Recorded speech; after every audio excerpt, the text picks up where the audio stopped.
I'd like to welcome you all here tonight to tonight's Roundtable event.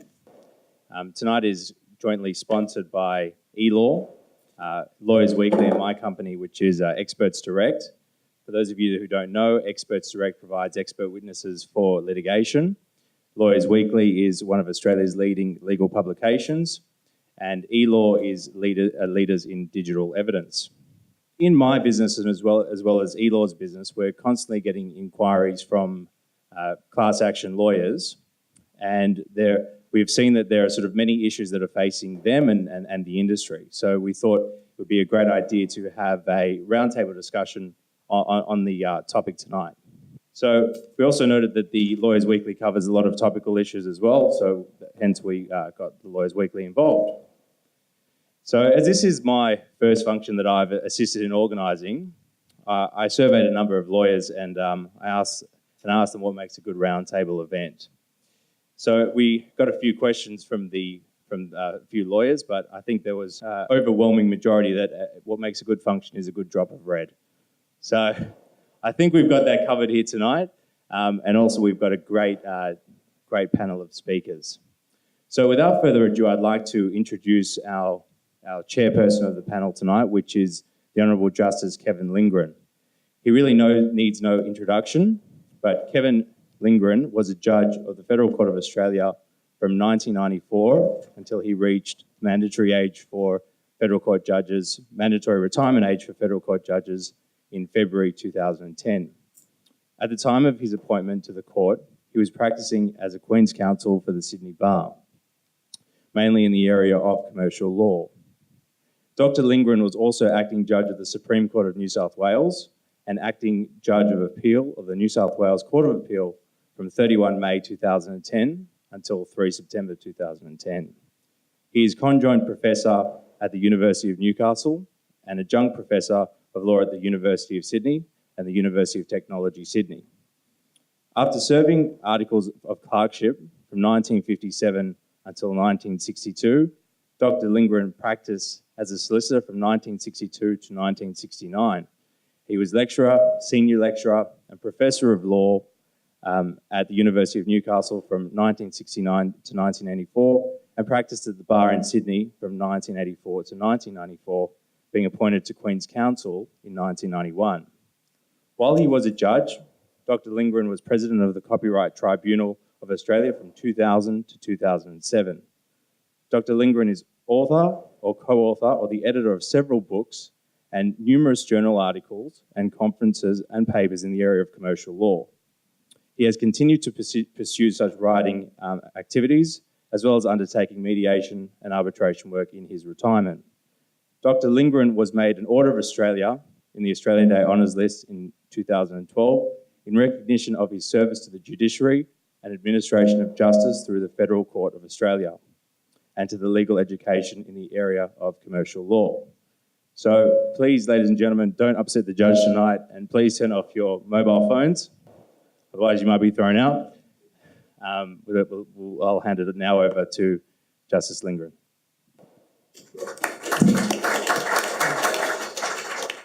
First, before any of the questions are put or answered, can I just tell you a little bit about the panel? And I'll do these introductions in alphabetical order by surname. John Emmering, on my right, is a senior partner in the global disputes practice of the international law firm Jones Day. He leads its class action practice and major claims work in the Australian region. John is a defence-side class action specialist who has advised on a large array of class action issues over the last 20 or more years, mainly in the Australian class action context, but also with some US or global connections, spanning shareholder claims, structured financial products, government claims, environmental impact, and product liability matters. He co-chairs the Class Actions Committee. When I read that, I immediately looked down to see whether Ben Slade had said the same thing, and he did, because Ben is the co-chair with John of that same committee, of which I'm a member, of the Law Council, and has guest lectured at a number of universities on class action litigation, has produced many papers and spoken at countless conferences on this subject.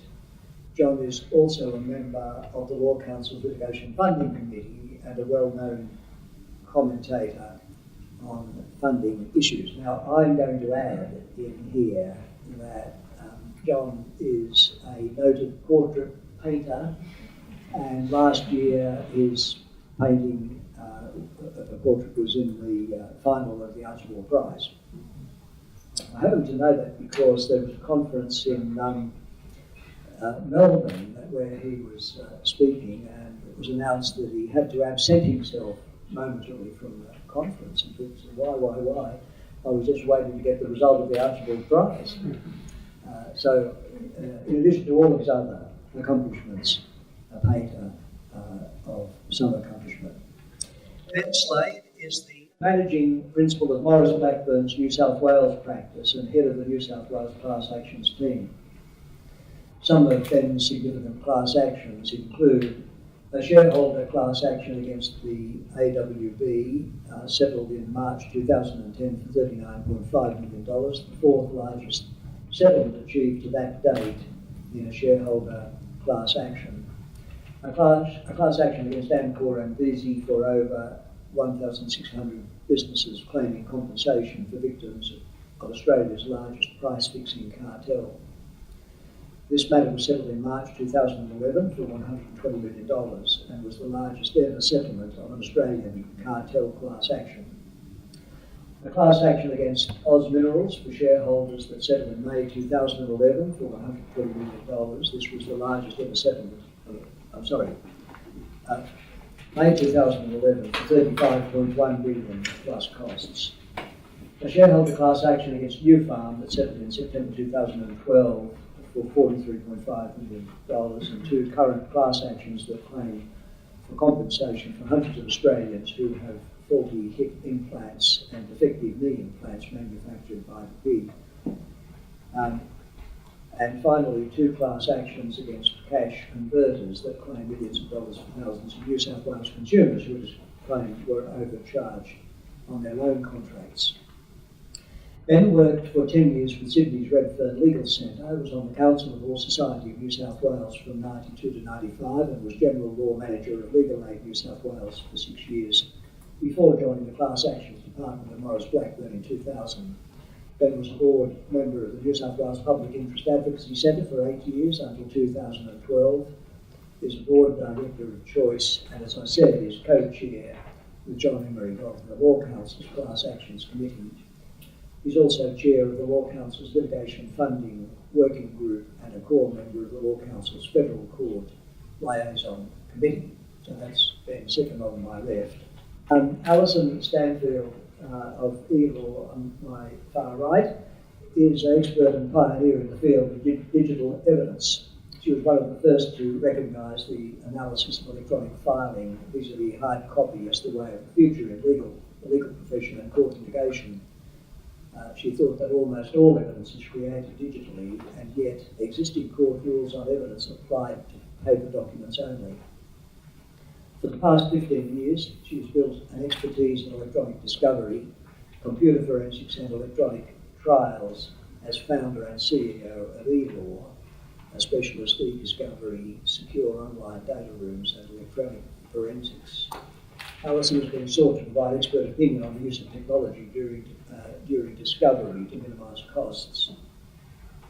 Interesting to note that Alison was Registrar of the Queensland Court of Appeal in the mid-1990s. I hadn't been aware of that, and that exposed her to technology initiatives, most notably the Council of Chief Justice's Electronic Appeals Project. The recommendations were adopted by the superior courts and are widely used, including medium-neutral citations. I think I'll move rather quickly through some of the other accomplishments of Alison. She's currently taking up a PhD in the authentication of electronic evidence at the Queensland University of Technology, where she obtained a Bachelor of Laws and Master of Laws. She was a recipient of the QUT Outstanding Alumni Award in 2011 and teaches electronic litigation, a postgraduate law subject she developed. She regularly writes for law journals and speaks at legal conferences, and her skills and achievements in digital evidence earned her a nomination for the Telstra Business Women's Awards in 2008. John Walker is very known as a speaker at gatherings of this kind. John is Executive Director of Bentham IMF Limited and is based in the Sydney office.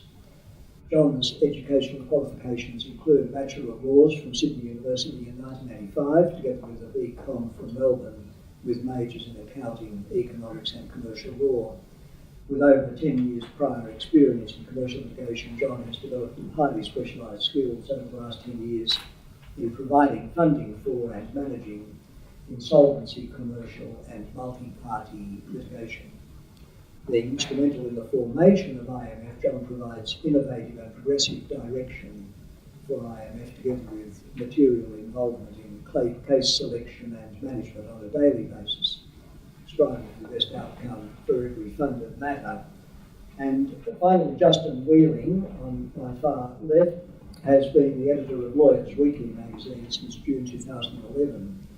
In that period, he has helped to establish Lawyers Weekly as Australia's leading online legal publication. As a legal journalist, Justin has broken many of the most important stories affecting the legal profession over the past few years, including the arrival of Clifford Chance in Australia, the plans of Vincent Masons to launch an Australian practice, and the launch of best practice guidelines for the legal profession by the Christian Jepson Memorial Foundation in May last year. Well, that is the introductions. And we'll move now to the first question that I wish to put. I'll put this to John Emery, mainly because he said to me he didn't want to be the first one to be asked the question. The question I would put John is this: from a defendant's perspective, what are the major reforms of the class action regime that you would like to see happen? Okay, can you hear me well enough? All right. Obviously, that's a very big question and obviously topical as well. But perhaps I could try and segment the analysis in this way. I would like to see reform in respect of break it down into three areas. The first area would be around procedure. I think there's a number of significant procedural reforms we could invoke to improve the system. I think the tests are all soft to start the actions. And people have been talking recently extensively around certification, including a couple of my partners last week in the press. Along the US style certification. Yes, that's an important concept to consider. For me, I think other areas like common questions. I think one of the big things we don't do well in class action litigation is define the common questions with sufficient clarity and in a meaningful way. And that's been a problem in a couple of cases that have been to that end of the process. So, settlements, I would make some changes around that process as well. But procedural changes, there's a range of them. The other changes around substantive law. I'm not for a moment satisfied that we are really dealing with that at all. Take shareholder class actions. There are so many major questions outstanding. We don't really know the causation test that's to be properly applied for a shareholder class action. And tens of millions of dollars are spent on these cases, and we don't know. And even if we got a decision today, that would be first instance we would want it appealed, and no one's going to be satisfied until it goes through to a proper appellate review of this whole process. That could be years away. It seems to me there is a case for some statutory clarification of what the test should be. Same for damages. We don't really know what the damages tests are to apply in those sorts of cases, and that's an incredible gap in my view. So procedure, substantive, and the other area which we don't talk a lot about, but we should, is execution. And we have a practice note, CN17 in the Federal Court, which Kevin Lindgren, he's dropping me into things, he actually wrote this practice note, which counsels the early engagement between the parties to clarify issues, to talk about the scope of discovery, to really wrestle with those things at an early stage. And yes, some of these things you can't do at an early stage, but there's a lot more that we can. And management of the case, the execution at the management stage, and I don't mean to be critical of the courts, but these cases are enormous.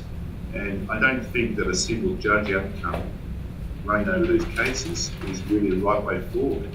If you imagine some of the big cases going through the court right now, you imagine if they get a long way into the process, there's been tens of millions of dollars spent on these matters, and then the judge gets hit by a car or has a heart attack, or we don't want that to happen, but it may happen, and it can happen in any big litigation. Yes, I accept that, but in this area we're here tonight to make class actions, and it seems to me that we need actually reform of the way in which the courts tackle these cases. So I've got a few things across a range of areas there, and that may lead to some questions or comments from the audience.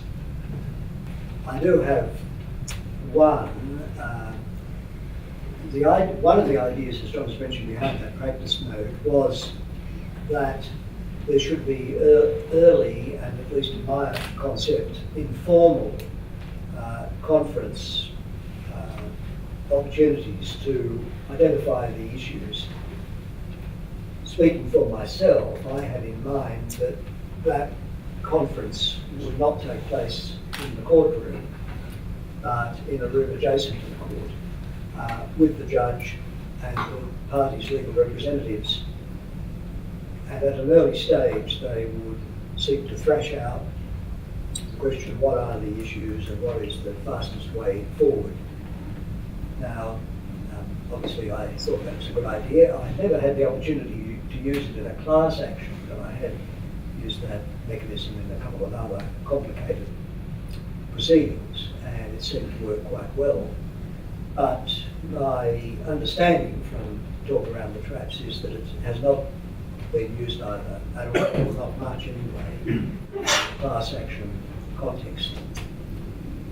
I'd be interested to, well, first of all, to get confirmation. I think that my understanding is correct. Yeah, well, very much. I think Ben may have a view on that too, because we discuss this quite regularly.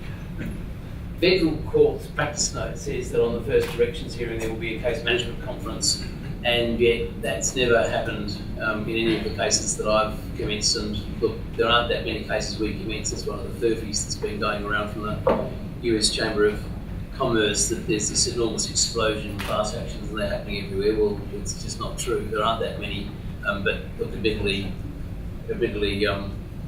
me and my mates are running most of them, and when we start them, we don't get a case management conference first up. We tend not to get it second up. After about a year and a half of really irritating interlocutory skirmishing, we plead for a case management conference and then get a thing that's organised with transcription, and it is a bit more informal. We've had a couple relatively recently, and it is definitely the way forward. I think probably not at the first return. At the first return, the defendant's still trying to work out whether he's serious or not, and working out whether or not it's worth even defending, or whether it's a strikeout or some other interlocutory procedure is going to be going forward. And really, these cases are complicated. The allegations are complex. It's too much to ask them to come to a first directions hearing and be in any way thoughtful in the process. But maybe the second or the third could be properly held in a room off the court. One relatively recently in a private liability action was on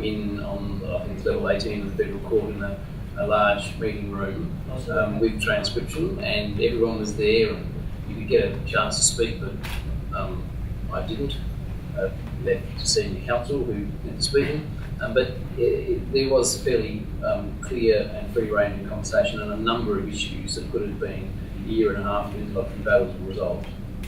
That's a good thing to do, but maybe not straight off. Thank you. Any comments from the audience on that idea of an early, or fairly early, case management conference in an informal setting? But I think the way it's supposed to work, Colin, it's a really interesting observation. I think the way it's supposed to work is that you will have the senior members of the barrister team and the senior members from the partner and the senior representatives from the defendant and plaintiff firms there. I mean, there's a really live debate around whether in fact these these meetings should be recorded at all. And of course, the natural position that you start with is yes, they should be. But I wonder, I mean, to be frank, I would like to see, I'm being a bit provocative tonight, but I frankly would like to possibly see these meetings occurring without any recording. I think there'd be much more free-flowing discussion. I do two things at the moment. Apart from running defensive class actions, oversight of class actions being run by others. And the one problem that I've seen in the last 3 or 4 years in particular in doing those roles is the cost concerns around discovery and just for me that's the biggest problem and the biggest issue to get across in these early conferences. Obviously the plaintiffs want to get to the key records as quickly as possible, and they assume you have a file set on the shelf that says knowledge of misleading conduct, or here's all our file notes in relation to continuous disclosure. Okay, thank you for that. I'll come back to that. And of course, as you know, the problem with these knowledge-based cases is the knowledge is fragmented, and the case theory often tries to pick up someone's knowledge here, and this person over here, and this person over here, and you add it all together, and you get corporate knowledge, the corporate mind. So no one structures their files to defend these claims in that way. So the plaintiffs make wide-ranging requests. You know, it's a pretty blunt instrument to try and find the relevant files. You're never really sure early on in the piece where all the material is. You may have a client that's been particularly well organised, but what about the insolvent client where all the key personnel have been sacked or lost a long time ago? So it's difficult. I would rather see a more informal discussion. I would rather see that some rule reform that might actually lead to the Chief Information Officer, the CFO, the CEO, departmental head, whatever, relevant people sitting around the table, so there could be some, in fact, and again, I'm not sounding like an independent lawyer here, but some, even a deposition process I would be happy with to try and get some narrowing down, not just to the defendant's position, but also of any plaintiff records. I think the quid pro quo for that, if the defendants are to proceed that way and offer that openness, should be that the defendants get better access to plaintiff material, not just of the representative party, which is usually a few documents, but of the class, early information around trading data, that sort of material that's been subject to some applications for discovery. I think there's a trade-off there. I think there's a huge benefit if the documentation focus early in the piece is very strong. The costs will come down, and the case will move forward in a much more efficient way in terms of process and witnesses and so on. And I've spoken a lot, so I should open the floor to others. But Colin's comments are very interesting. But I just wonder, Colin, whether there is some benefit by in fact even more informality rather than taking it sort of back into the court. I think in Victoria bushfires, and I wasn't involved in that case, but I did hear the story that the judge actually tried to do the conference inside the courtroom. And maybe if somebody's here who's involved in that case, they could speak about that. I'm just not sure that leads to informality. I think it leads to formality. We've had a circumstance where 20% or 3 of the last 15 of our class actions haven't involved the civil justice system. So in excess of $100 million has been paid by defendants without bothering the court. And this was achieved exactly in the way that's been spoken of, that you have informal disclosure of relevant information to either parties. Clearly it can't settle until there is that swapping of information. And if you have plaintiffs who are well advised and properly represented and clearly cannot settle claims unless they know enough about the value of their causes of action, and also defendants who are prepared to accept that there could be some wrongdoing, God forbid, then both parties can swap information, work out whether or not litigation is necessary. It is clearly not necessary in all circumstances, and the non-adversarial approach of actually getting resourced and speaking about what issue is in dispute and what's in the interest of the parties has worked, and I think everyone can see the benefit of that. Could I just follow that up, John? That is a settlement in effect of a class action without an action, without proceeding. What I was wondering is how the defendant in that situation can be sure there's not going to be some further claim come out of the woodwork. In the court regime, with the closure of the class, you can ensure that all those who fit the description of the class are bound. But in your situation, doesn't the defendant get worried that the defendant doesn't know that they're completely off the hook yet? Clearly there is no limitation on that's provided under the rules outside the court. But that, and I'm talking about 20% of the circumstances, so it's a lot will need that protection, and it's probably better for society to deal with, have an inclusive method of resolving disputes rather than an exclusive method, agreed. So all that we've been involved in is an exclusive process for named claimants, but we've become pretty good at rounding up the big named claimants so that the defendant has to form a view as to whether or not there's enough rump left for it to be worried about. And if we've done our job well, then that's in their interest to a certain extent. Sure. To give opportunity, you don't necessarily need to have an opt-out process in a court to give practical resolution. The defendants in one of those cases, in fact, enable the people to get involved if they wish to through their own records. And we weren't involved in that. We didn't get a fee for that. But whoever came in was involved in the settlement, and so they saw and took it under their own purvey to try and get a final resolution. Good, interesting. So I'll turn to Alison with this question. How does the use of technology during the discovery process increase efficiency, decrease cost, and add value to the preparation of the party's case? In particular, have class action lawyers embraced technology, and how do you see technology assisting in class actions? Thanks, Judge. Yeah, obviously, I think technology really comes to the fore during discovery, particularly when you have a large number of documents, and as we all know, almost all evidence today is created electronically. So the days of the nice manila folder, as John said, with everything in it, is long gone. It's never there. That's not quite. These days, when lawyers ask their clients for anything that's relevant, you might get a blank book, but then it'll be, well, we have emails and we have stuff on a file server somewhere. If you're lucky, they may have a document management system. But what we find is that generally the evidence is spread across a large number of places. So the first port of call is to say, well, where is the evidence?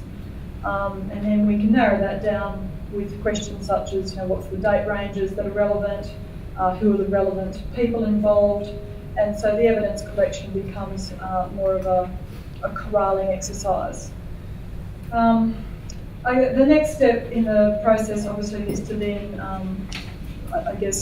try and just get the documents into a repository that are, potentially relevant, and then work with the legal team to identify, those that potentially will make their way into evidence down the track. So the technology is improving all the time. I've been doing this a long time, and in the old days, when evidence was still predominantly hard copy, it was scanning and data coding documents.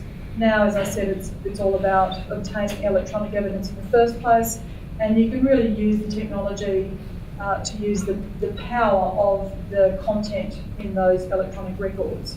And what I mean by that is, as I said before, dates, so that you can filter on date ranges, but also searches, and I'm sure you all know the power of a keyword search.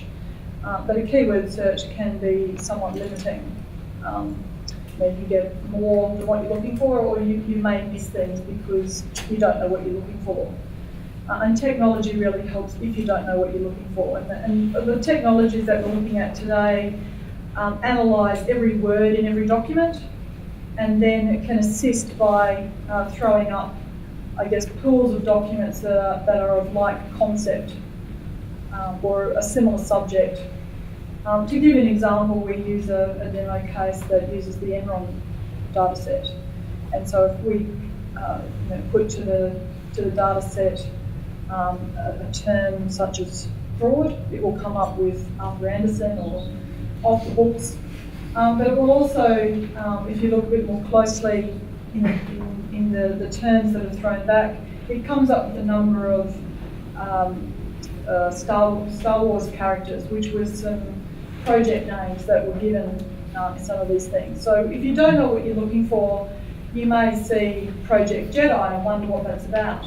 And if you actually go in and actually review some of the documents which have been corralled together, that may lead you down a train of inquiry, potentially which you haven't considered before. So the benefits of the technology are that it allows lawyers to, I guess, cut to the chase a lot more quickly.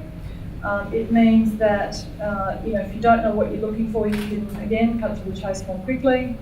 It brings documents that are similar together so that your review is done much more in a much more targeted way, so you can get senior people looking at potentially relevant documents straight away and leave the potentially not relevant documents down the track or to more junior people.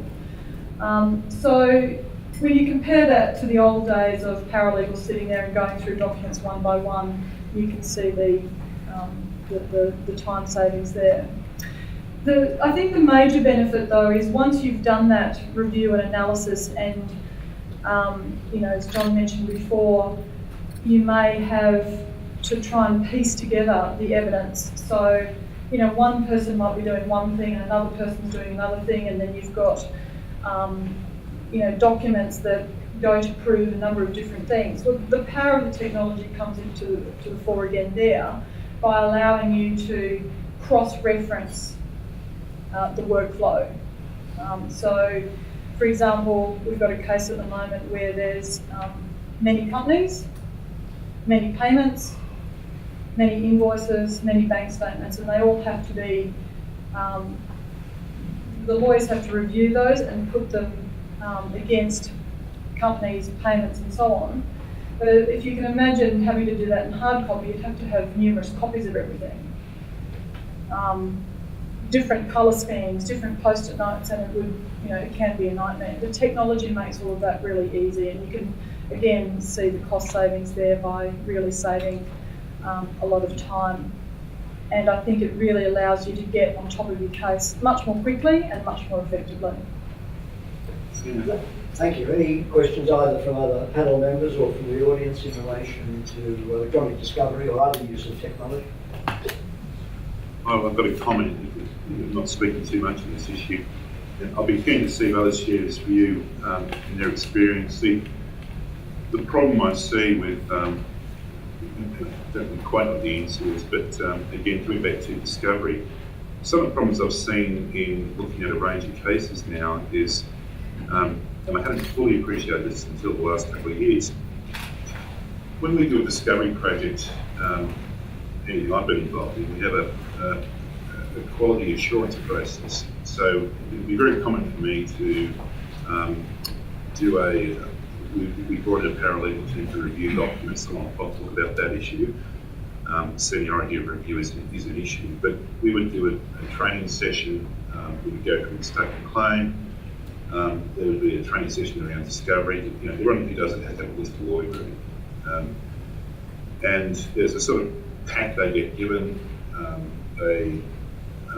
When they do the review process, their QA to see if they're accurate enough to a certain percentage to start off with, and the good ones are kept and the poor ones are moved on, and eventually that QA process tapers down over time. But all that's directed towards trying to give a reasonable response to the review of records. And I was talking with a plaintiff lawyer in a class action a couple of years ago about this, and I said, that's what I do. What do you do? And the answer was, well, we just give the pleading to the paralegals and say, just identify the relevant documents. And there's a disparity of quality in the response there. And I just wonder whether that's an area where we need to do significant work as a profession to try and set some benchmarks for how discovery is being performed. The other, and technology is fantastic, but and with all of the stories when I first started, a big case was, an office full of papers. Then, the next generation big case would have been a room half this size and a room this size, and HOH came along and all the papers laid side by side on HOH. If you've done that, ran for 45 kilometres. I mean, you can read this. Another recent one, 2.5 million records. I mean, these are impossible numbers. And technology and the complex searching that can be done now to try and filter and get to things. In some ways, it's actually given us a reason not to tackle the problem, because we're finding ways to make it possible to access all this electronic material. It just seems to me some of the solutions around need to be worked on a bit more. One solution is don't give discovery. We've seen that in the Equity Division in Sydney. That's an extreme solution. Defendants kind of like that usually. But there's a lot more, it seems to me, that can be done around that issue. We just need a lot more attention around the discovery stage of it. And I think also the other thing around quality of review, and I guess one thing you see over the years is that there's no criticism on junior lawyers, but when you review documents, it does tend to be the pattern of experience, and there's no criticism.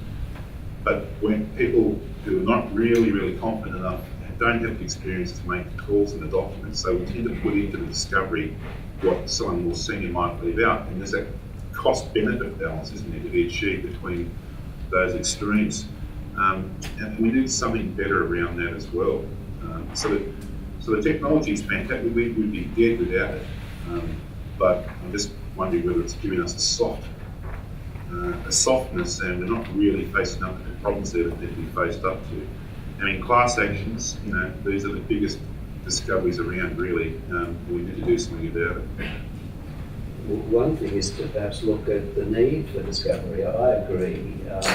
It would be far better if the system created a process whereby there was no need for the plaintiff to ask questions to the defendant about, well, show me the documents that are important to this case.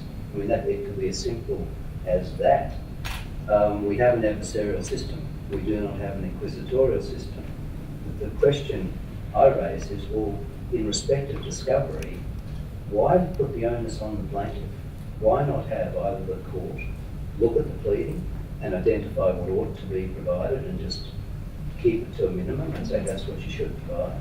Or the defendant have an obligation to the court, his agents, his officers of the court, or even the potential, one of the problems with discovery is both parties have to explain the issues in dispute to their lawyers, and the lawyers have to understand all of the facts and circumstances to work out what's relevant to the issues in dispute. So you have all of these people who weren't involved in the original creation of the issues that are being addressed in the process, who are trying to work out how do we deal with it. And perhaps I'm inviting not obviously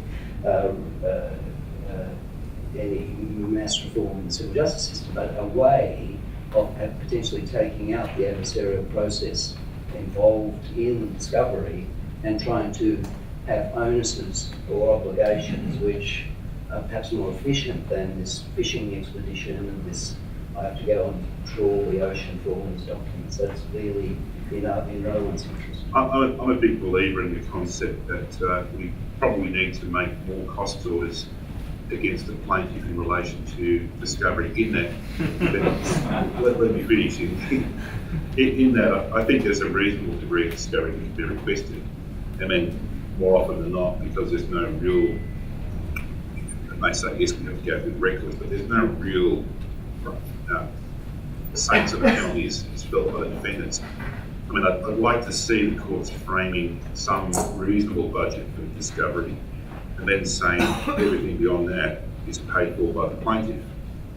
And human nature being what it is, then I think that will lead to more situations where discovery requests are narrowed, because the plaintiff won't want to pay for any more than it absolutely needs to. I tried to persuade the Federal Court of that wisdom in a case Ben and I had a couple of years ago. Wasn't successful.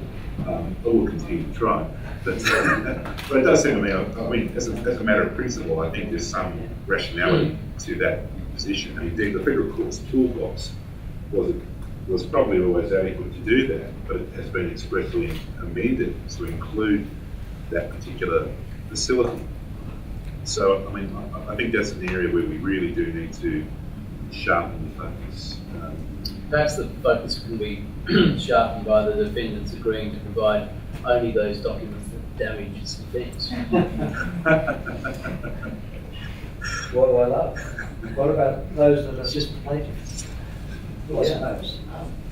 Other side of the coin. Just add a comment. The problem we've got though is we're applying that from a defendant's point of view, say to a multinational company that may have thousands of employees across a date range or a date period which may go for years across multiple systems. So the problem you're trying to tackle is getting bigger and bigger. The technology is sort of keeping pace with it. So nothing's really changing. We're maintaining a bit of a status quo. And what I wonder is, and what I often observe, is that the discovery requests that are made are very, very subjective. And if you were to draw discovery orders in a more objective way, say specific date ranges, people, departments, document types, for people like myself and Alison, it makes it a lot easier to go off and collect and review that stuff, and therefore a lot cheaper than the subjective requests that are made that are essentially a fishing exercise. So my question is really, could we draw discovery requests and categories in a much more objective way? And in my view, that would certainly reduce the burden, reduce the cost. There is one view that rather than specific requests from the plaintiffs in these cases, because the plaintiffs really aren't in the best position to know what there is to specifically ask for, is to just sit back and say, well, you've got to give standard discovery, and standard discovery is, as I understand it, only those documents that assist the plaintiff's case, damage the defendant's case, directly relevantly improve the defendant's case, and otherwise no further fishing to be done. Now that's putting a burden back onto the defendant, which is pretty significant, I would have thought. I mean, there are other options. John's mentioned the possibility of deposing company executives to identify how the documents are sorted out and therefore enable us to get the categories clearly identified. But also we should, I think in some circumstances, have opportunities where independent court-appointed experts can be enabled to go into the company and to search the databases information to come out with documents that do those things on standard discovery rather than just relying on the defendant to do it. And there may be some cost shifting there. I'm not enormously excited about cost shifting, of course, because it means shifting onto my side of the transaction, but there are some circumstances where cost shifting may have to be accepted by us. And the technology would really help in that scenario, although I'm sure that may not be agreed by the defendant side of the coin. Because if there are documents identified that are relevant and really critical to the case, then the technology is such that you can throw it back out to the data set and say, well, show me any other documents that are like this. And that saves an enormous amount of time. And so if you can find those critical elements and then say, well, what's the pool we're looking for here, that can really come to the fore as well. if there are no further questions on that topic, we'll move on. In the recent reasons for judgment of Justice Gordon in the ModTech case, Her Honour said, and I'm paraphrasing, the court needs experienced, competent and respected solicitors and counsel to assist it in the settlement approval process.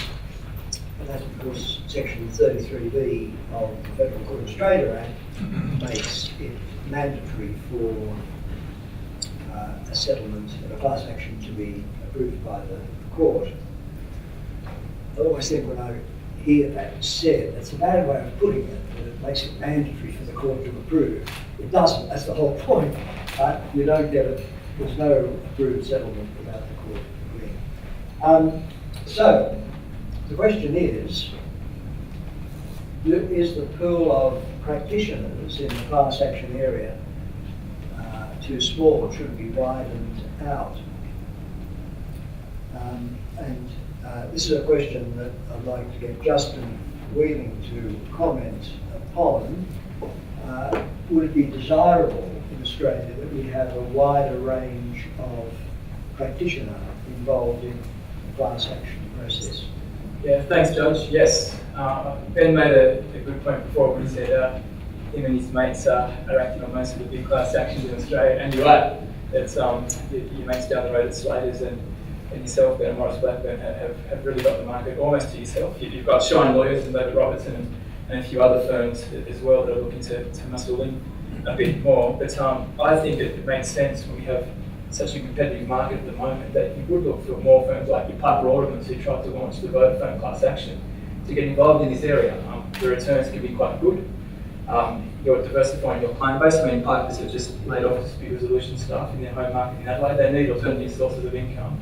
But the question is, these firms can't do these things half-cocked. They need to build up the capabilities, the book build, and get to the level of sophistication that Ben and his team have, and what the Slater and Gordons have as well, and that takes time. So yes, there is room for more firms to do work in this area, but I think they need to be very careful and strategic about how they go about it.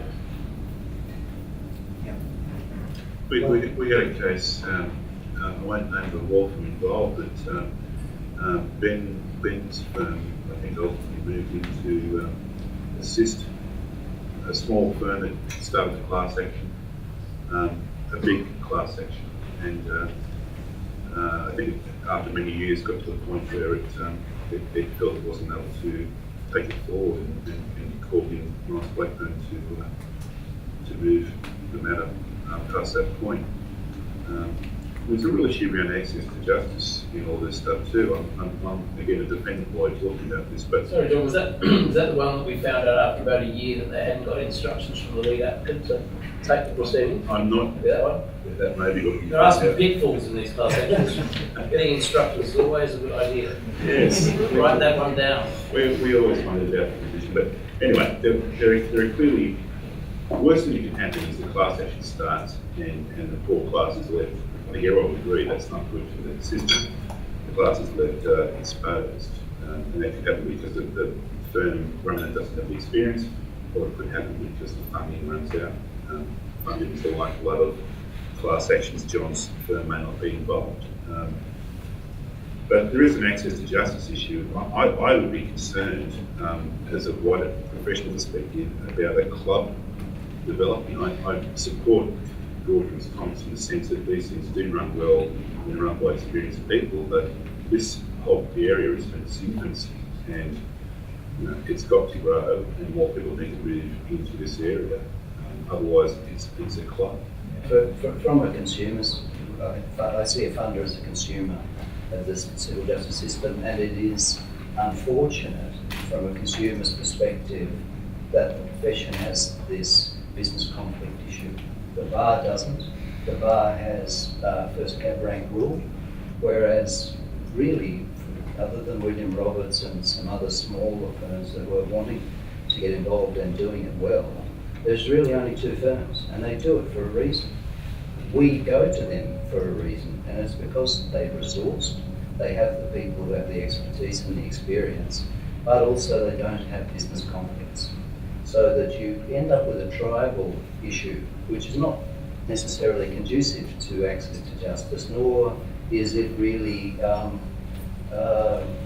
showing favour on the profession. It's clearly an issue that's happened over the last 30 or 40 years in the profession, whereby people cannot get well-resourced firms to take on banks and insurance companies. The insurance companies say to the law firms, if you get involved in a class action, we'll take all your files away. And there is real pressure on the partners of the firms to say, I won't do it. And so it is an access to justice issue, absolutely. I think the other concern I have is that there's obviously a live debate right now around contingency fees. I personally am completely opposed to them in this particular area, because I think it'll just turn us into a marathon in the 80s and 90s, and we may want to talk about that. But it seems to me that if we do move down that path, one of the very worst outcomes would be if there was a change and overnight we had hundreds of people trying to do class actions who never had the experience in the area. And these are really complicated, difficult cases, legally, logistically. I'm sure Ben will agree that there have been a lot of lessons learned by Maurice Blackburn over the years as to how to run these cases, and things you do well and things you don't. On the defendant's side, the same thing as well, you just learn over time. But that would be a disaster too, wouldn't it, if you think about all of those new players in this incredibly complex area. So I personally hope we don't have contingency fees, but one can see that there is some pressure in that direction. Any comment from the audience on this question of opening up the work for the legal profession, getting more firms involved? My sense is, and I've seen, and I think I have a reasonable basis for this, is that you will have the traditional defendants firms taking on class actions on the plaintiff side in Sydney within the next 2 or 3 years. And I agree, John, and I think that's dictated by Commerce is an increasingly competitive and in many ways a contracting legal market in many different areas, and there are many firms that have been struggling recently and they need to diversify their revenue streams, and it's something that they have to look at hard, particularly if they're failing in certain areas. And we've got a lot of really well-regarded firms on the defendant side that have come into the market recently, such as the Quinn Emanuels, and so I think it makes sense to look at areas which aren't so competitive, and on the plaintiff law firm side, it stands out like a beacon to me at the moment. The damage with a class action for the target company doesn't occur only when you get to the point where you've got to pay a settlement or a judgment if the case gets that far. The damage is done on day one when there's an announcement of a class action that affects the share price of the company, and the studies overseas about the actual impact, but some of the old studies used to have predictions of a 10% depression of the share price during the life of the class action. And in fact, I can remember on AWB, when the class action was settled, it was almost a statistically perfect example. I think the share price literally jumped 9.8% in seconds on the ASX. So the damage with class actions is this starts on day one with the announcement. The next damage starts is they're poorly run and have beyond a cleared reputation, incurring all the cost in the defence and so on. And from the plaintiff side, the disappointment for the class members who might miss out or get a lesser result or have the problems. My comment about increasing the restrictions on class actions in being able to start a class action is really not to exclude other plaintiff firms from the small pool from running these actions. It's more about making sure that we actually are running the right sorts of claims as class actions. There's a whole lot of actions out there that can get run as class actions. I'm just not persuaded really class actions are the best vehicle for them. And these are the claims where there's a preponderance of individual circumstances. You only need very, very few things to get across the line to run something as a class action. But cases where there's a lot of different causation issues, a lot of individual damages, problems down the road. There's a lot of debate right now around the issue of whether and this was in a discussion paper circulated recently around whether, for example, claims against institutions that might be brought post the commission, Royal Commission into institutional abuse. Should those matters be brought? Are they best brought as class actions? And the class actions committee discussed that. The general view was probably better if there's something to happen. It's better off being it may be better off being a settlement scheme, devil's in the detail, then had some views around that. But there are claims like that. Class actions are probably very well suited to mass tort circumstances where you have an air crash and everybody in the plane had the same circumstance. They were all in that situation. But product liability claims, there's a range of problems with running class actions for some of those. The individual circumstances are very difficult. With shareholder claims, it will depend on ultimately where we get to with the causation tests and other bits and pieces. Obviously they run. But I'm just really talking about tightening up and thinking more carefully about the best use of resources. The court's resources are limited, and these claims have a real problem if they're run other than in a very well thought through and ordered way. And not everybody applies the same risk profile. The funders, I know John in past days has had a significantly high threshold to get over that he's had before he's funding a case. Not all funders have that same risk appetite, and indeed Australia is becoming a very attractive market for international funders to get involved in, and they have very extensive risk appetites, far greater than the traditional funders in this market. I mean, Ben said earlier, and I was going to come back to this is my segue, that there's not a lot of class actions started in Australia. Again, Ben, correct me if I haven't quoted him on that well, but it depends on how you run statistics, but it seems to me that that's actually just wrong. If you look at the American stats that came out last year from the clearinghouse and securities class actions, and I know we're talking a lot about securities.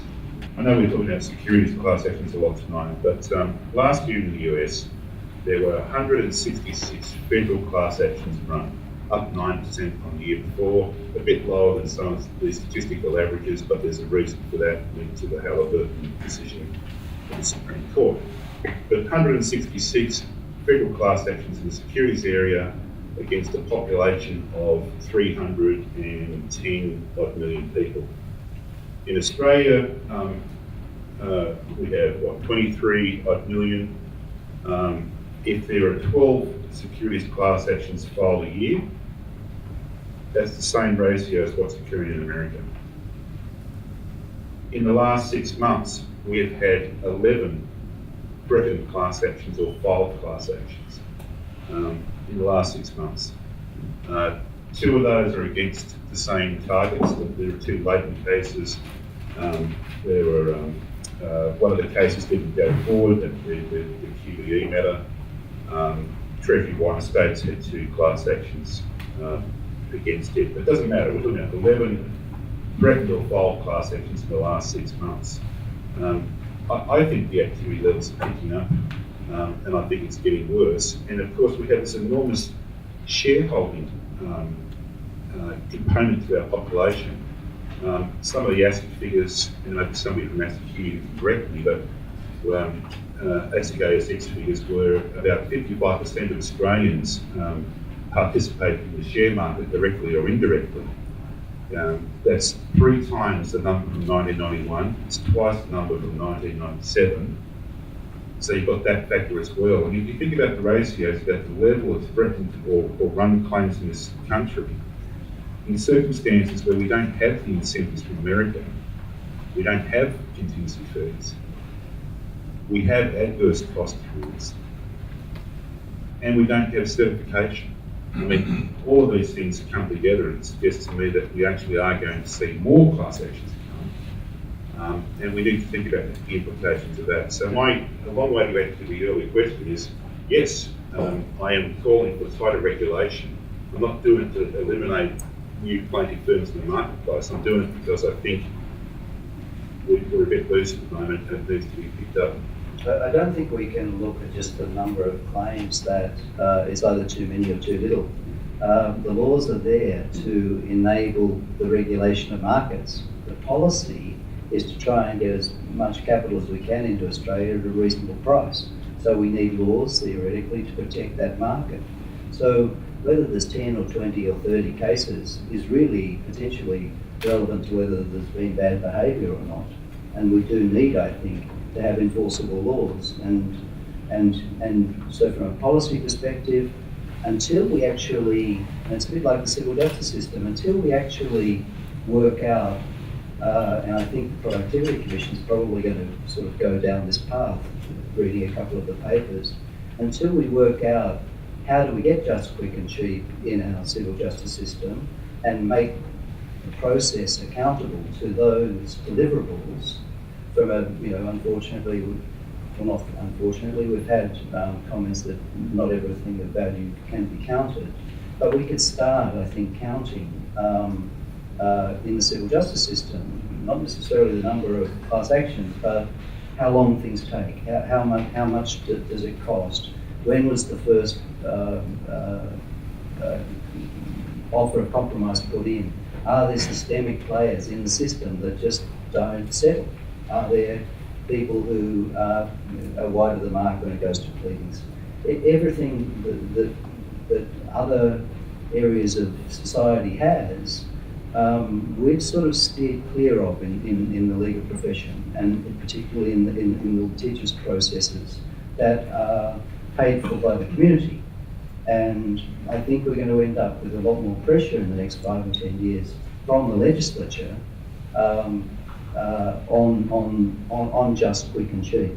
And I suppose I've diverted from the comment about the number of class actions.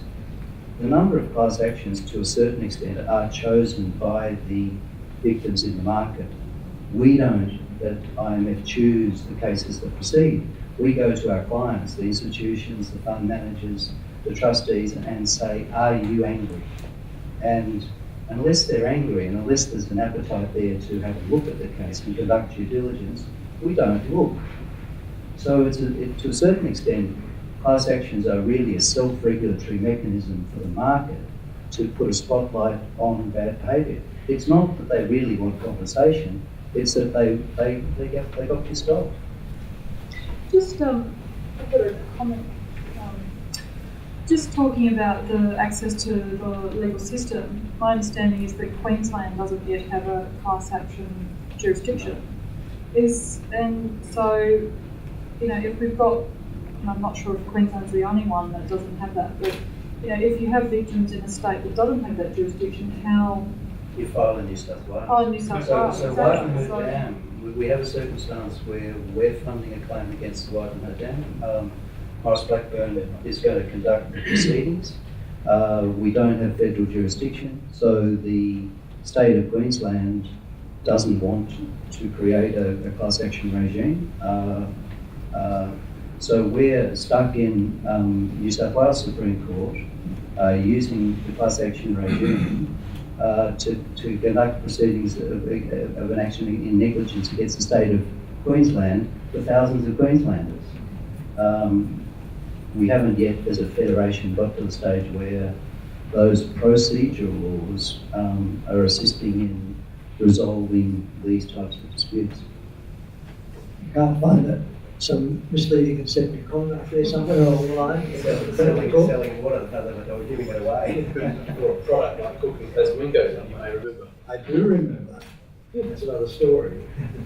Well, a question for Ben, and this was touched on by at least two of the speakers.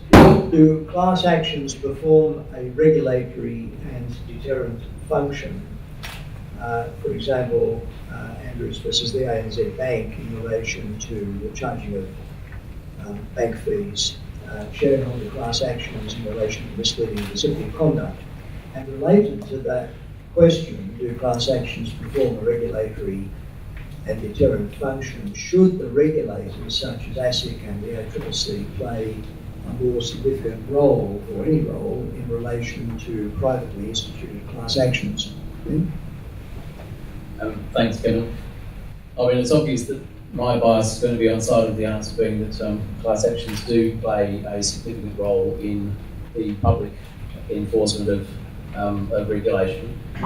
In the shareholder space, it's been for a very long time that we've had good laws, the Corporations Act when it was state-based, and then when it became federal, hasn't changed enormously. The 674 listing rule may have changed over time. There have been bits and pieces of changes, but the prescription against misleading or deceptive conduct has been there for a very long time. But was anyone doing anything about it? Well, the ASIC, well, before ASIC was ASIC, it was the NCC, wasn't it?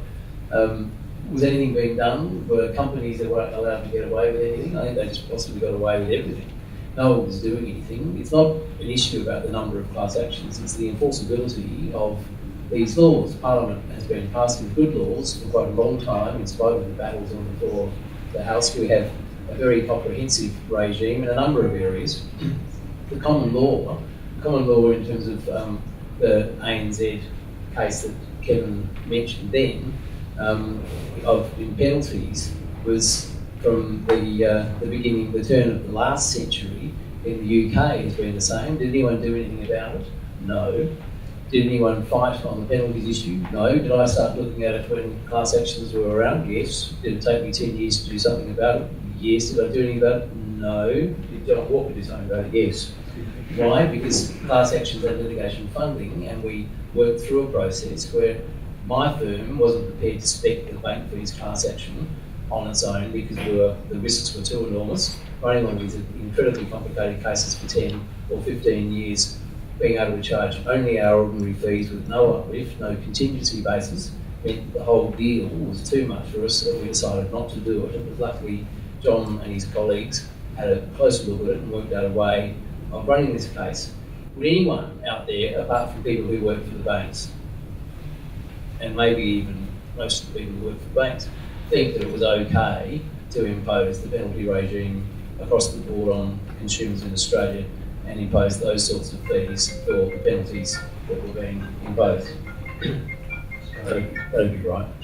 This is unseen. I'm Mr. Praises. There is a very good reason why the community deserves to be able to access the court system to resolve mass disputes. Class actions are enabling that to happen. The regulators are obviously under-resourced. I'm not sure that we want regulators, which is coming back to the beginning of the second question, Kevin. Do we really want regulators to have to take action on every single time there's some corporate wrongdoing in the country? It's going to require assets. I think annual budget's already over 300 million. Do our super funds really have to sit back and rely on assets to take action? There's $1.3 trillion in superannuation monies in Australia at the moment. Do they really have to sit back and just wait?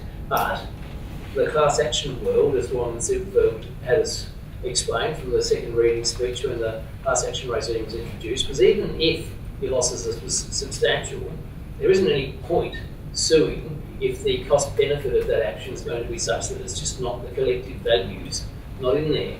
Now, super funds that get scammed by companies like, for example, Multiplex, who clearly did not tell the market how appallingly badly the Wembley Stadium project was going. In fact, they quite clearly lied. They misled the market to get money in to pump up the Wembley Stadium project. It was all lies. It came out, the truth came out, and yet ASIC took them on and fined them $32 million. We took them on and they handed over $140 million. Amcor and Visy. Amcor comes to the regulator and says to the ACCC, oh, they done it. Those people over there, Visy done it with the cardboard box price fixing. Mr. Pratt, God rest his soul, is fined $36 million. We took them on and they hand over $120 million. What's fair, what's good? Well, it seems to me that it works pretty well the way things are going. The only problem is, exactly Justin's point, these cases are big, they're complicated, they're hard fought, and you really do need to resource them enormously, which means you need a lot of money, a lot of risk, hence where John comes in. In fact, I think the system's not working so badly, and if it wasn't for the bleating of the US Chamber of Commerce, we wouldn't have to have these arguments was it is in fact working quite well. So there. Another perspective on that, if I may, just briefly.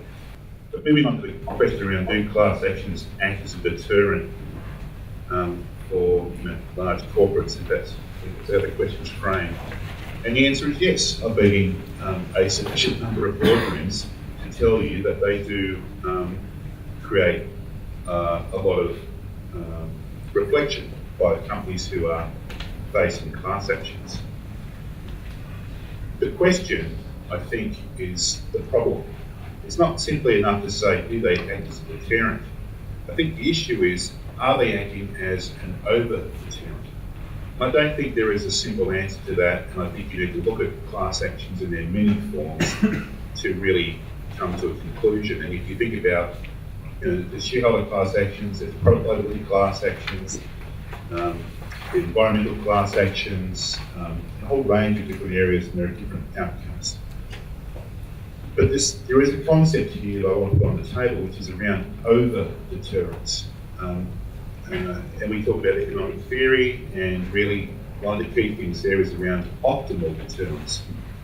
To the extent that you want to say that class actions operate as what we call private attorney general theory, that is, regulator can't regulate everything, class action enforcement acts as a sort of private attorney general, a private ASIC in relation to doing that, a private regulator. Yes, there's some truth to that, but the theory really turns to the idea of optimal deterrence. If the deterrence being felt by the target companies, the corporates, is too strong, it has an impact. It causes over-defensive behaviours in relation to the way the companies move forward. Too much deterrence means you lose the entrepreneurial spirit. And yes, I imagine the obvious comment back is, well, is that really a problem? Well, it is a problem. Too much deterrence means there's a lot of extra precautions, redundancy built into the system to try and, absolutely ironclad the stuff. And again, people on the plaintiff side may say that's as it should be. And that's where I say, think about the style of class action. Maybe that's absolutely right in relation to product liability. I'm not suggesting it is, but you can see it might be stronger there than it might be in relation to other areas. But these things do have real meaningful impacts. And a simple answer saying, oh, well, they've got to follow the law, absolutely right, they've got to follow the law. But not all these impressions and effects and deterrents really sound as optimal deterrents in this context. So I have a problem with the private attorney general concept in the simple way it's stated sometimes. I just think there's a balance there. What I do see is nervousness in the boardrooms. I think probably a greater degree of nervousness that really needs to be there for sensible regulation. And on the regulator side, I mean, the point Ben made about the difference between what ASIC does and what has happened with the plaintiff firms on class actions is really quite illuminating. Really, there have been some major differences, and I think you could point to probably West Point as well from multiplex. ASIC in multiplex, was focused around a 21-day period. The class actions focused around a 10-month period. ASIC was focused around just Wembley. The class actions focused around 3 building projects, and there are changes there as well. The other thing that creeps into the equation here at this point is, what about the class? And one interesting observation I think I can offer on this point is, when you think about shareholder classes, how they've changed over the years. And if you've got the idea that the shareholder class is mums and dads, and there's this wonderful justice being achieved in all these cases for the mums and dads of the world, I'm not sure that the analysis actually allows that conclusion. If you look at the GIO class action, this has been provocative, guys, but if you look at the GIO class action back in the early 2000s, there were many tens of thousands of shareholders who participated in the $98 million settlement after the $14 million of law firm. But let's say Tens of thousands get $100 million. Fast forward to multiplex class action settlement, same sum, $100 million roughly, and the size of the class, well, about 100 to 120.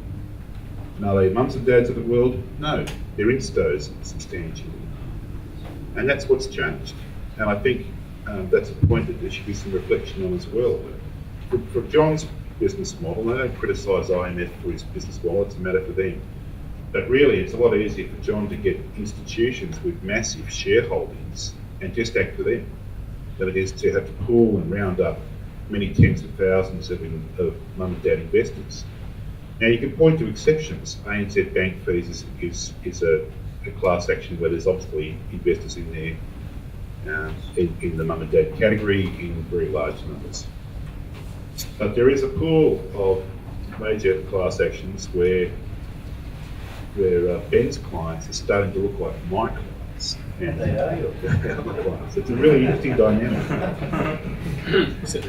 I The next question, you're going to have your chance in a moment, John, because the last question I want to put, subject to any that come from the audience, is in fact for John. We probably will sidestep the question and answer that last one, that's all right. Just, quick and cheap seems to have become a mantra applicable to the resolution of class actions as well as other forms of proceeding. How do you see those three aims being achieved in the future in the class action proceeding? That is, a resolution that is just, quick and cost effective. It's always safer to get back into policy rather than process. And I'll answer that question as soon as I address the issue there. The policy of the law in regard to securities cases which has been raised is to make sure we get enough capital at the right price and that it's allocated properly. Now, the trouble when you have misinformed markets is that the capital goes to the wrong spot. It goes to the guy who oversells his story or whatever it is, and he takes it away from the guy who should get it, or he can't get it, or it's more costly because of the money lost in the market as a result of this fraud on the market, let's call it that. So whether it come through AMP or Perpetual or Jimmy down the road, it all comes from mums and dads. I think it's wrong to suggest that the rights of big guys are different to the rights of mums and dads. Big guys get their money from mums and dads. They just pool it and put it into the market through what's meant to be efficient processes, the financial services sector. So my sense is that as a matter of policy, there is no difference in the real problem with funding is that it's not an inclusive process. We end up choosing or creating awareness and as many people as we can and trying to get them involved. The problem for institutions that don't get involved is that they end up, someone comes and says, well, where's my check? Because they didn't get involved. And so to a certain extent, there is this, well, we have to be involved. And I think that needs to be addressed as a matter of policy to make it an inclusive process. So far as the civil justice system, I think we've gone through a lot of the issues tonight, so just quickly on that. I see funders as consumers of the civil justice system, sophisticated, systemic, like banks and insurers. We're just on different sides of the equation. We all want a just, quick and cheap process. I'm not, after 30 odd years in looking and being involved in the system, wedded to adversarial process. I think that globally, the adversarial process will tend to be dumbed down. I don't think the Rolls-Royce delivery of really good results for the 1 out of 10 that can afford to get into the court is going to be justified because the other 9 aren't counted. The lack of justice for the people who can't get into the system need to be married as a matter of policy for the people who are able to get in front of the judge at the end of the day and resource themselves to have justice. So my sense is that the civil justice system will focus less on trials. We, as professionals, get matters ready for trial. That's the way the system's created. And yet 93% of cases don't get to trial, or certainly don't get to judgment. So my sense is that in Just, Quick and Cheap, we will end up bringing it forward by focusing on resolution. What do we need both parties to understand about their positions so that we can at least deliver more justice to more people, have the system having an open door policy which doesn't exclude people who can't afford it, and for the people who can afford it, I think the focus then becomes on the quick and the cheap. Now, nobody wants to dumb things down. Nobody wants to have bad justice. That's clearly not, as a matter of policy, good for the community. But my sense is that the trend will be, over time, towards a less adversarial process. It probably will be the legislature that delivers this change, and that tribunals and ombudsmen and other processes outside the civil justice system are likely to be used more often. Well, now, are there any questions from the audience before we bring the seminar panel discussion to an end? So that's a question, John. How do you resolve issues when your class of people in the litigation have different ideas on the instructions to you as the funder? So contractually, we deal with the issue on the basis that the representative provides the instructions. Where there are, it's appropriate, we have committees to provide the instructions. But predominantly, the common issues of fact and law are a communal benefit for the benefit of the whole class. So in a large sense, the specific circumstances of the specific class members don't really get to that stage until the common issues of fact and law are resolved. So as a matter of contract, we say it differs. On the Wivenhoe Dam case, we give management control to a committee. So there's an appointment of people from the institutions or the insurers or the people who have been flooded, so that there is a cross-section. We did that in PAM Pharmaceuticals. But where there is a dispute about settlement, which is the real ethical issue, I think, we leave it to the senior counsel to resolve. So we don't have final say. If there is a dispute, then it's up to senior counsel as to whether or not the matter should resolve. We have only, in 170 odd cases, sought to have that clause relied on once. Just before I hand the microphone to John for a final comment, any further questions or comments from the audience? Yes, Dave. We've got a couple of very modest panel members here. There's been a bit of discussion tonight about what's happening in the area and the club. People who are practicing in class actions, but of course there are plenty of other people who are getting exposure to class actions either as potential plaintiffs' lawyers or defendants' lawyers. I've chaired the Law Council's Federal Court Liaison Committee now for nearly 20 years, and I'm very proud of the fact that that work that's been done by people like Ben and John and other members of the committee has culminated in a thing called the Federal Court Case Management Handbook, which received the imprimatur of the Chief Justice 2 years ago when it was launched, and tries to bring together best practice and procedure commentary in the federal court. It's not a substitute for books that look at rules, and it's not a substitute for books that deal with substantive law.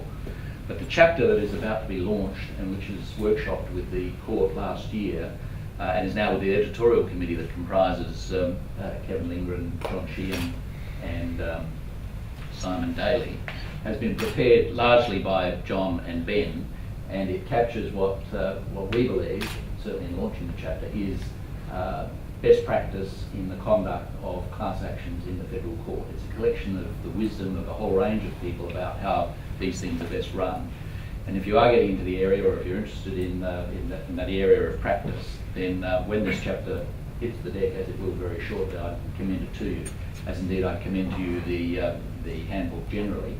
Some of you may know that judges are now referring to the handbook and perhaps castigating might be too strong a word, but talking to practitioners about the fact that they're adopting practices that could be improved just by reference to that handbook. And the final reason for mentioning it, and it's not to suggest, by the way, despite the enormous hours that they've given, that John and Ben might shortly under the new system become Sir John and Sir Ben. But the final reason for mentioning it is that the handbook is really, as I just said a minute ago, intended to capture the experience of practitioners in the federal court and to represent best practice.